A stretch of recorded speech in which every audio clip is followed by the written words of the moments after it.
गुरु बृहस्पति पर राहु की दृष्टि पड़ेगी। राहु की दृष्टि पड़ने के कारण बृहस्पति के स्वरूप में विकृति आ जाएगी। इस पर धार्मिक संस्थाओं को लेकर के देश भर में तनाव, सांप्रदायिक तनाव और धार्मिक विवाद विशेषकर ये पश्चिमी भारत में देखने को मिलेगा। धर्म में बहुत सारे कम लोग रुचि लेंगे और धर्म पर ज़्यादा विवाद तथा टीका टिप्पणी खड़ा करने का काम करेंगे। हर व्यक्तियों में नकारात्मक की ऊर्जा का संचार होगा। ऐसे व्यक्ति जो नकारात्मक ऊर्जा से ग्रसित होंगे उन पर बृहस्पति का महाराज को प्रभाव पड़ेगा। किसी भी धर्म की अगुवाई करने वाले लोगों के लिए बृहस्पति का गोचर विशेष करके 14 मई से लेकर के 14 अक्टूबर 2025 तक विशेष रूप से तनाव एवं क्षति को उत्पन्न करेगा। जय श्री सीताराम। आज हम जानेंगे देवगुरु बृहस्पति जो अतिचारी हो रहे हैं। देवगुरु बृहस्पति को धर्म का कारक कहा गया है। ऐसे में देवगुरु बृहस्पति मिथुन राशि में प्रवेश कर रहे हैं। यह स्थिति अतिचारी स्थिति कहलाती है, जहां पर इनकी तीव्रता में वृद्धि हो जाती है तथा प्रभाव में वृद्धि देखने को मिलता है। इस स्थिति में देवगुरु बृहस्पति अपने पूर्णत्व प्रभाव में होते हैं। अतः मिथुन राशि पर गोचर करते हुए देवगुरु बृहस्पति चराचर जगत में अपने प्रभाव को स्थापित करेंगे। मिथुन राशि में गोचर करते हुए गुरु बृहस्पति पर राहु की दृष्टि पड़ेगी। राहु की दृष्टि पड़ने के कारण बृहस्पति के स्वरूप में विकृति आ जाएगी। गोचरीय परिवर्तन का सभी राशियों पर व्यापक प्रभाव पड़ेगा। सभी राशियों में उथल पुथल तथा बहु राशियों के भाग्योदय हो जाएंगे। सबसे पहले हम जानेंगे मेष राशि के बारे में। इस राशि में गुरु का गोचर भाग्य एवं व्यवभाव का कारक होकर के तृतीय भाव में हो गया है। ऐसे में पुरुषार्थ में वृद्धि होगी। मेष राशियों वालों के सामाजिक पद प्रतिष्ठा में वृद्धि होगी। कार्यों तथा भाग्य तीव्र गति से उनका साथ देगा। भाग्य प्रभावशाली होगा। पिता का सानिध्य प्राप्त होगा। मेष राशि वालियों के लिए प्रेम और दाम्पत्य जीवन के लिए अभीष्ट सुखकर होगा। आर्थिक रूप से वे पूर्ण मजबूत हो जाएंगे। आर्थिक रूप में इनके सुधार आ जाएगी। हिस्सेदारी के कार्यों में इनको लाभ होगा। जैसे पार्टनरशिप का कोई काम करेंगे तो इसमें इनको विशेष करके फायदा होगा। अचानक इनको धन संपत्ति की प्राप्ति हो सकती है। सामाजिक दायरे में इनकी वृद्धि होगी और भोग विलास तथा नशे के कार्यों में खर्च करने से ज्यादा होकर के बचने का कार्य करें। इसके बाद में बारी आती है वृष राशि की। इस राशि में गुरु अष्टम और लाभ भाव के कारक होकर के धन भाव में गोचर करेंगे। ऐसे में पारिवारिक कार्यों में प्रगति की स्थिति बनी रहेगी। वाणी दोष में वृद्धि हो सकती है। वृष राशि वालियों को ये अपने वाणी पे लगाम लगाएं। यदि कोई वाणी के क्षेत्र से होकर के कार्य करता है, जैसे वाचन का काम करता है, पत्रकारिता का काम करता है, प्रवक्ता है, उसको अपने कार्यों से जुड़ करके विशेष तौर से सुधार होकर के अपनी वाणी को संयमित होकर के वार्ता करनी चाहिए। अन्यथा इसको लाभ नहीं होगा, नुकसान हो सकता है। क्योंकि ये वृष राशि के लिए बृहस्पति अतिचारी होकर के ये शुभ फल नहीं दे पा रहे हैं। इसलिए अपने वाणी को संयमित रखें और विशेष करके सावधान रहने का प्रयास करें। इसमें ज्यादा से ज्यादा लोगों से मिलें, लेकिन अपने प्रभाव को दिखाने का प्रयास न करें। वाणी से बच करके रहें। परिवार में मांगलिक कार्य बढ़ने की संभावना हो सकती है। आर्थिक रूप में सुधार आएगा। कार्य में तीव्रता आएगी। पेट और पैर संबंधित इनके विकार उत्पन्न हो सकते हैं। विशेषतः शत्रु में वृद्धि आएगी। निकट से जो निकट लोग हैं उनके मन में आपके प्रति बैर की भावना उत्पन्न हो जाएगी। आपके पद प्रतिष्ठा, नौकरी आदि व्यवसाय स्थानांतरण का योग बन रहा है। इसलिए अगर यदि आप राजनीति क्षेत्र से हैं तो राजनीति क्षेत्र के लिए यह समय अनुकूल है। जनता के बीच में ज्यादा से ज्यादा समय दें। इसके बाद में बारी आती है मिथुन राशि वालों के लिए। इस राशि में गुरु सुख एवं दाम्पत्य भाव के कारक होकर के लग्न अर्थात शरीर भाव में गोचर करेंगे। ऐसे में गुरु का पूर्ण प्रभाव देखने को मिलेगा। विशेषकर वाहन सुख में वृद्धि होगी। जमीन जायदाद संबंधित कार्यों में प्रगति होगी। माता के स्वास्थ्य का लाभ होगा। सुख संसाधनों में वृद्धि होगी। जैसे उनके घर में भवन का अभाव है, भवन कार्य निर्माण होगा। वाहन मिलेगा। सुख समृद्धि मिलेगी। नाना प्रकार के सुख उनके पास में अपने आप उत्पन्न हो जाएंगे। ये उसके बाद में जो उनके प्रेम कार्य में बाधा उत्पन्न हो रही है वो प्रेम कार्यों की बाधाएं नष्ट हो जाएंगी। वैवाहिक जीवन सर्वोत्तम हो जाएगा, सुखमय हो जाएगा। ऐसे लोग हो सकता है तो भगवान श्री कृष्ण की उपासना करें। भगवान श्री कृष्ण की उपासना के बाद इनके समस्त भाग्य खुलने के सारे मार्ग प्रशस्त हो जाएंगे और खासकर इनको पिता से लाभ होगा, सुख और समृद्धि में वृद्धि होगी। और इनको खास करके ध्यान देने की क्या बात है, सिर में माइग्रेन जैसी समस्या उत्पन्न हो सकती है, सिर वेदना हो सकती, सिर की वेदना इनके शरीर में उत्पन्न होगी, इसलिए इनका मन तनाव से ग्रसित होगा। इसलिए विशेषता भगवान श्री कृष्ण की उपासना करें।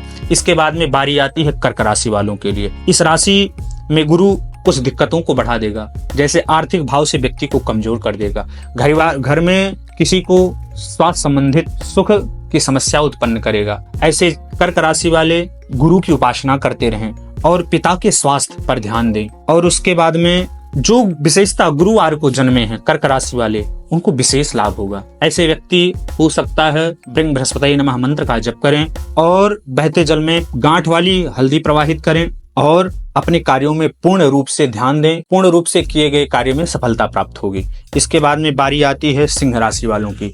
सिंह राशि वालों को विशेष लाभ होगा। सिंह राशि वाले, इनके इस राशि में बृहस्पति विशेष लाभ प्रदान करने वाले हैं और किसी न किसी क्षेत्र में इनको सफलता दिलाएंगे। यदि किसी को नौकरी के क्षेत्र में तलाश चल रही है, किसी को व्यवसाय के क्षेत्र में किसी का तलाश चल रहा है, तो उस क्षेत्र में उनको सफलता प्राप्त होगी और उस सफलता से उनके व्यवसाय में उन्नति होगी, आर्थिक क्षेत्र में उन्नति होगी, परिवार के सारे लोग सुखमय होंगे और खासकर इनको धन लाभ होगा। यदि ये अभी तक किसी के प्रेम में पड़े रह जाने के कारण उनका प्रेम अधूरा रह गया हो, तो उनको पूर्णत्व प्रेम की प्राप्ति होगी। वैवाहिक जीवन इनका सुखमय रहेगा और इसके बाद में इनके घर में मांगलिक उत्सव अपने आप, ऐसा कोई मांगलिक उत्सव होने वाला है जिससे इनको अभीष्ट सुख की प्राप्ति हो जाएगी। इसके बाद में बारी आती है कन्या राशि वालों के लिए। इस राशि में गुरु व्यापार में, लाभ में विशेष करके व्यक्तियों का सहयोग करेंगे और आर्थिक उन्नति को दिखलाएंगे। जब व्यक्ति की आर्थिक उन्नति होगी तो व्यक्ति अपने आप सौहार्द में आ जाता है, प्रशंसनीय मुद्रा में हर व्यक्ति से मिलने का प्रयास करता है। परिवार में सुख खुशियां आएंगी। जब परिवार में खुशियां आएंगी तो व्यक्ति मंगल ही मंगल हो जाता है। इसके बाद में कन्या राशि वालों में भूमि, भवन, वाहन का गुरुदेव अभीष्ट सुख देने वाले हैं। ऐसा व्यक्ति को विशेष करके लाभ मिलेगा। और विशेष बात क्या है, इनको प्रेम भी संबंधित सफलता मिलेगी। और सर्वश्रेष्ठ बात क्या है, इनको कर्ज मुक्ति का सुंदर सा योग बन रहा है। इसके बाद में बारी आती है तुला राशि वालों के लिए। तुला राशि वालों के लिए गुरु स्वास्थ्य लाभ कराएगा। जो लंबे समय से बीमार चल रहे हैं उनकी दशा सुधर जाएगी। उनके शरीर में जो पीड़ा है उन पीड़ा का गुरुदेव हरण करेंगे और जब पीड़ा का हरण हो जाएगा तो कहा गया है सबसे पहला सुख निरोगी काया। और व्यक्ति निरोगी होने, गुरुदेव व्यक्ति को निरोगी करेंगे। और भैया जो उनका धन रुका है, कहीं पर कोई धन दे दिए हैं और उनका धन फंस चुका है, उस धन में उनको लाभ होएगा। और इसके बाद में प्रेम संबंध मजबूत होंगे। प्रेम संबंध व्यक्ति का मजबूत होता है तो व्यक्ति को अपार खुशी की प्राप्ति होती है। इसके बाद में व्यक्ति को श्रेष्ठ एक काम से बचना है, फालतू के खर्चों से बचें, नशीली वस्तुओं का सेवन न करें और हो सके तो माता पिता के चरणों की सेवा करें और इनका भाग्योदय हो जाएगा। इसके बाद में बारी आती है वृश्चिक राशि वालों के लिए। भैया वृश्चिक राशि वालों के लिए गुरुदेव की दृष्टि सही नहीं है। फालतू के खर्च बढ़ते रहेंगे, परिवार में कोई ना कोई रोग उत्पन्न होता रहेगा। और भैया यदि कोई गृह निर्माण कर रहे हैं तो उनमें उनको भारी नुकसान उठाना पड़ सकता है। और कोई भी निवेश करें तो बड़ी सोच समझ करके करें। ऐसी की स्थिति में कृष्णाय वासुदेवाय हरे परमात्मने प्रणत क्लेशनाशाय गोविंदाय नमो नमः इस मंत्र का 108 बार वृश्चिक राशि वाले प्रतिदिन जप करें, उनका विशेष कल्याण होगा। इसके बाद में बारी आती है धनु राशि वालों के लिए, क्योंकि धनु राशि में गुरुदेव अपनी अभीष्ट दृष्टि डाल करके इस समय धनु राशि वालों का विकास करने वाले हैं। गुरुदेव जब धनु राशि की बात करते हैं हम, तो नौकरी में, व्यापार में पद प्रतिष्ठा इनको प्राप्त होगी। नौकरी में अच्छा खासा लाभ होगा, व्यापार में धन लाभ कराएंगे गुरुदेव। विवाह जिनका रुका हुआ है धनु राशि वालों के लिए, अभीष्ट उनके विवाह खूब सुंदर सी कन्या की प्राप्ति होगी।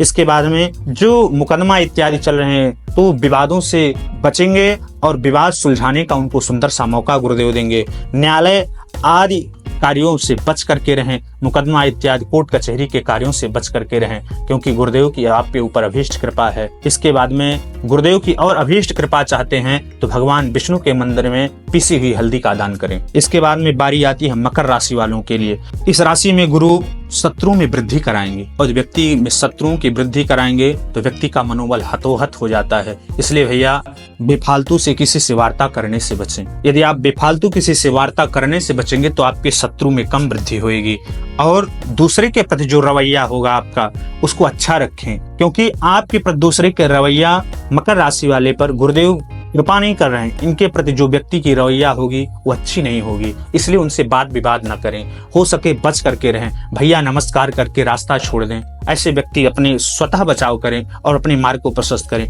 और व्यवहार में बड़ी कुशलता रखें, किसी को अपशब्द ना कहें। यदि आप अपशब्द कहेंगे तो आपका कल्याण नहीं होगा, और भैया आपको विशेषकर संकटों का सामना करना पड़ेगा। इसलिए आपको एक काम करना होगा, प्रतिदिन एक सुंदरकांड का पाठ, जय विध होय नाथ हित मोरा, करूं सुबेग दास मैं तोरा। इस संपुट से प्रतिदिन एक संपुट पाठ करें, 40 दिन तक निरंतर करें। गुड़ घी गुगर और लोहवान से ओम हनु हनुमते नमः इस मंत्र से 40 आहुति दें। आपका विशेष कल्याण होगा, शत्रुओं का संहार होगा, आपको पद प्रतिष्ठा अपने आप से मिलने लगेगी। जिस क्षेत्र में जाएंगे आपका लोग सम्मान करने लगे। इसके बाद में बारी आती है कुंभ राशि वालों के लिए।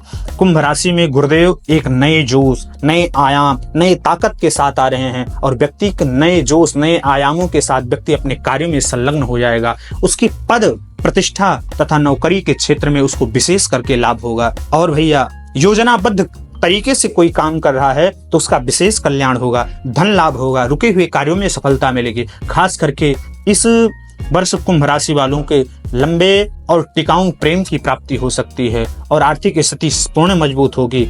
और भैया कार्यक्रम स्थल का नित्य प्रति निरीक्षण करते रहें तो कार्यों में, आर्थिक भाव में उनकी वृद्धि होती रहेगी। इसके बाद में बारी आती है मीन राशि वालों के लिए। इस राशि में गुरुदेव धन हानि कराएंगे और परिवार के स्वास्थ्य अच्छे नहीं रहेंगे। यदि धन हानि होगा तो धन हानि का कई कार्य हो सकते हैं। सबसे पहला कार्य घर में रोग हो जाना। यदि व्यक्ति के घर में रोग हो जाता है तो व्यक्ति के घर में धन हानि होना प्रारंभ हो जाती है। इसलिए भैया गुरुदेव से अभीष्ट कृपा की प्राप्ति की कामना करें। गुरुदेव हमारे घर में रोग की कामना ना हो, हम रोग से बचते रहें। इसके बाद में निवेश में जल्दबाजी ना करें। मीन राशि वाले बहुत लोग होते हैं जल्दबाजी में निर्णय ले लेते हैं और वो निर्णय उनका निरर्थक चला जाता है, क्योंकि गुरुदेव आत्मा के कारक हैं और मन से निर्णय ना लें। कोई बात पर निर्णय लेना हो तो बड़ी सूझबूझ के साथ निर्णय लें, नहीं अन्यथा आपको पछताना पड़ेगा। आर्थिक स्थिति आपकी कमजोर हो जाएगी। विशेष करके आपको ध्यान रहे अजनबी लोगों पर भरोसा मत करें। बहुत विशेषता किसी पर भरोसा करें